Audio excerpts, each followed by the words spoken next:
What's up, YouTube? Dead Draw here. We're here with Dana Alzamo. We're at Saskatoon Regionals. How'd you do today? I ended up bubbling at 9th, so yeah, my losses for the people above me top cut, so just almost. Yeah, that's fair. And what were you playing today? I was playing Voiceless Voice. Oh, one of the new decks, eh? Yeah, so like I've got a long history of like playing blue cards deck, like Gishki, Necros, so on and so forth. So obviously I'm gonna like go and like build something like this. Like as someone who's played all those type of decks, this is probably the closest we've had to a deck like Necros since Necros, because anyone who's like played this kind of mechanic before will know like Drytron, Mikanko, and such. They're like combo decks disguised as ritual, but yeah.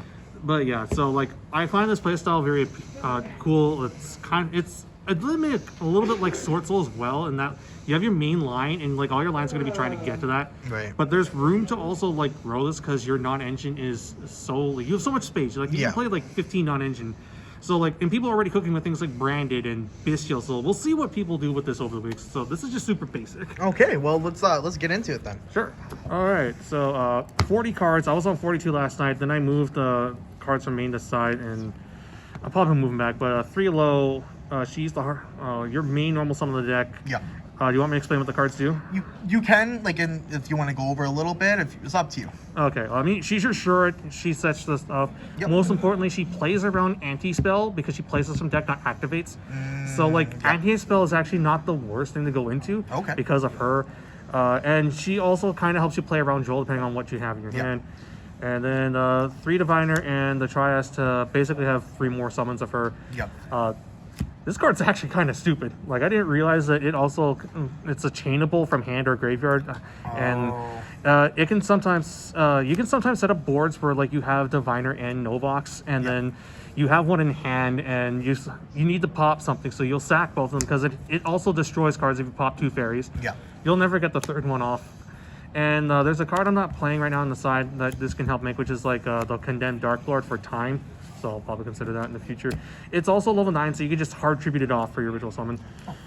3 copies of Saphira. This is one of the also good cards on the deck. Yeah. Get your engine rolling. Soravis, this card's really strong, and like one of the keys to playing this deck for the long game is just constantly keeping this guy going. Yeah, he cycles your cards. He cycles any spell card and a ritual spell. Like, oh, I can recycle Call by the Grave with this. Yeah, that's awesome. It's crazy. And like, whenever they print a good light warrior or dragon ritual monster, Soravis just gets better. Yeah. For ritual monsters, I play 2 copies of Skull Guardian and 2 copies of Soravis. I did not play Odd Eyes in the main, as I figured the ideal count for your ritual monsters is 4, so you don't want to go 5 because it becomes a bit too clunky. So I went with this. Other ratios will play 1 of this and 1 of Pendulum Graph, and I'm probably gonna make that switch because I found myself siding Pendulum Graffin a lot, but like Soravis is really good. Like he is a solemn strike on legs, which is really good for like stopping Diabell Star. Yeah. And just cutting that off. SP. I kill a lot of things with this guy. Oh yeah. And then this is just your big dumb Omni Negate 4100 attacker. Like this guy sticks on the board, you make another one, and you just start pushing it. So those are the ritual monsters, and then continuing on the engine. The cops a barrier. Mikanko Mat, so obviously I'm into stuff that says you can't target my stuff. Like this, if you get it set up with Ritual Monster and low, can single-handedly win some matchups like Rescue Ace because this stuff targets. So I gotta go for the back row, and if you can protect the back row, you win. Yeah. Yeah, this card's very good, and I hope it gets like a rarity bump at some point. 2 copies of Prayer. 1's not enough. 3 is too many, so this is the right number. Okay. And then when the next set comes out, I'll play the other spell because that card's really good. It's basically Brander Regain. Trap card. Really strong, but I wouldn't play 2 because it's clunky. I used both effects a lot. It's either a Rhoda or a special summoned, or it's a Blackout. Right. And Sword Soul Blackout's kind of a good card out here.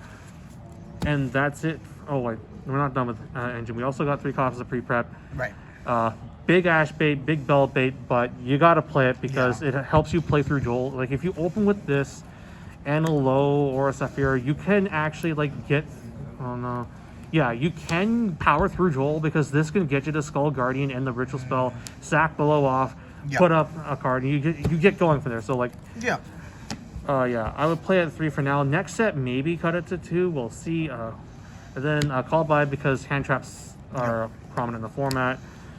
3 copies of Imperm, 3 copies of Nibiru, and 3 copies of Ash for my hand traps, as well as 3 copies of Prosperity. We have Prosperity at 3. I say we play Prosperity at 3. It's really good for digging deep and Droll. I don't know how I feel about this card. Like, it's good against the decks that it's good against, but against like pure Snake Eyes, which I fought a lot against, it just didn't seem to do enough. Like, Droll only really mattered if I had it paired with Nib. Yep. And like, I think this could be something else like Bell or I really wanted to play Triple Tactics Talon in the main, and I ended up moving them to the side to fit these in. And I think these could have been Tactics instead. Yeah, Droll really only weakens their board, not stop their turn too much, right? Yeah. So as I play Fire more, I'll probably get used to it. I might move these aside, or maybe I'll keep them. We'll see. But like, that's basically the goal, though. Is like, you just have room for all this non-engine, and then your engine is pretty concise. 6 starters, technically 9. Side deck first. The Pendulum Graph. He is a spell negate that also bounces the scale after a proper ritual summon, and then he also has a bonus effect where if it's in the scale, you can bounce it to add a ritual spell from deck or graveyard to hand. He's also a time card, which is sometimes it comes up, burns him for 300 every time they summon from extra deck. Funny story about this one is my friend cursed me to basically pull 5 of these things from the packs that came from. And so shout outs to Cobb, but also curse you. Bell's pretty good this format.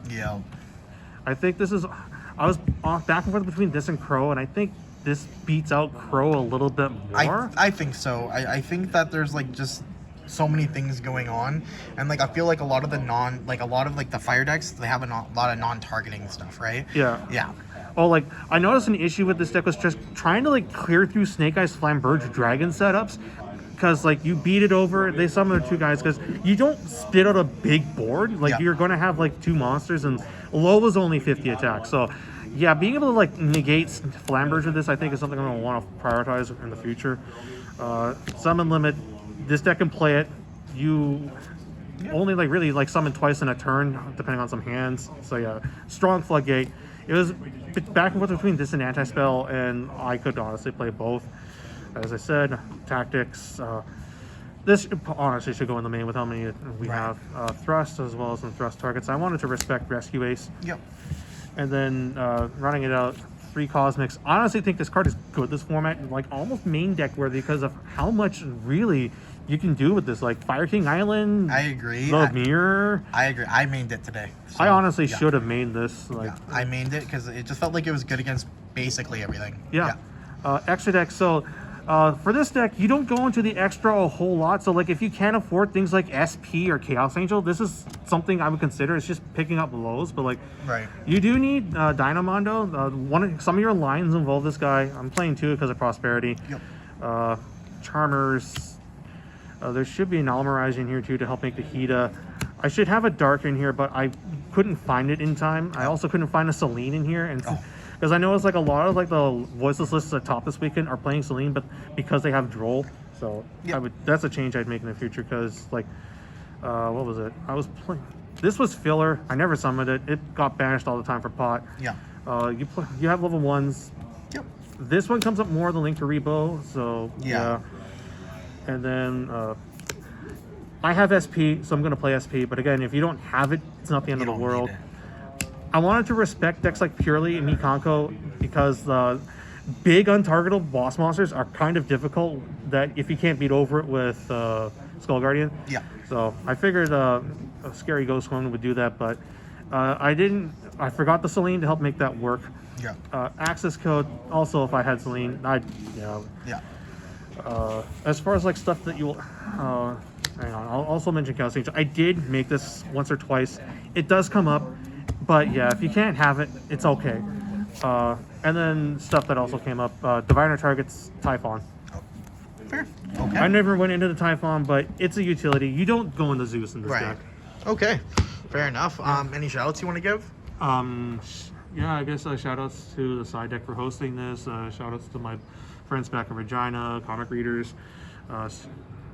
Once again, shout outs to Mr. Cobb, and also screw you for giving me 5 of these stupid things. And that's all I gotta say. Awesome. Okay, well, thank you very much. Thank you guys so much for watching. Please remember to hit that subscribe button, hit the like button, all that kind of stuff really helps out. I really appreciate it. And down below you can see a list of things that are coming up.